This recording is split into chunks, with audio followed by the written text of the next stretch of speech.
బా ఈ ఎండలెట్లో స్వామి ఎంత గట్టిగా కాస్తున్నాయి. ఈ ఎండలో ఎవరన్నా వచ్చి నాకు చల్లగా స్నానం చేస్తే ఎంత బాగుంటుందో. ఈడెవరా ఇంత స్పీడ్గా పడి వెళ్ళిపోతున్నాడా?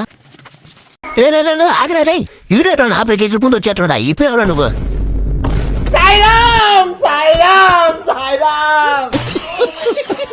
ఎంత పని చేసేవే, నేను ఎవరో తెలియకుండా నా బెల్లకైనా బద్దలు కొట్టేసావు కదా.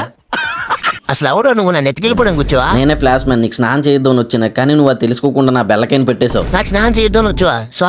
Sorry flash man. అలా ఎగురుకుంటూ వచ్చేసరికి భయపడిపోయి కట్ చేశాను. ఇప్పుడు నుంచి నేను ఇంకేమనలే. ఇంకేమనవా? ఇప్పుడు నువ్వు చేసిన పనికి నా బెల్లకి ఎలా ఉన్నదో ఏంటో ఇంటికి వెళ్ళి చూసుకోవాలి. ఫస్ట్ నీకు స్నానం చేస్తాను పదా. సారీ చెప్పాను కదా ఫ్లాష్ మ్యాన్. ఇప్పుడు కొంపదీసే కోపంతో నన్ను కానీ తెట్టేస్తావు. ఇటు ఎత్తుకుని అక్కడ తీసుకెళ్ళిపోతున్నాడు బాబు. ఓహో వాటర్ దగ్గరికి. ఆహా అబ్బాబ్బాబ్బాబ్బా ఎంత సెలవుగా ఉన్నది. నేను చాలా మంచోడు ఫ్లాష్ మ్యాన్. ఆహా ఓహో ఆహాహాహాహా అబ్బాబ్బాబ్బా సూపర్. ఇంక చాలే నువ్వు వెళ్ళిపో ఫ్లాష్ మ్యాన్. మళ్ళీ ఎప్పుడైనా పిలుస్తున్నప్పుడు నేను కూడా ఇప్పుడు స్నానం చేసి దాదాపు 10 రోజులు అయిపోతుంది. ఒళ్ళంతా కొంపు ఎలాగో మోటార్ నీళ్ళు కదా. నేను స్నానం చేసి మీ ఇంటికి తీసుకెళ్ళిపోతానులే.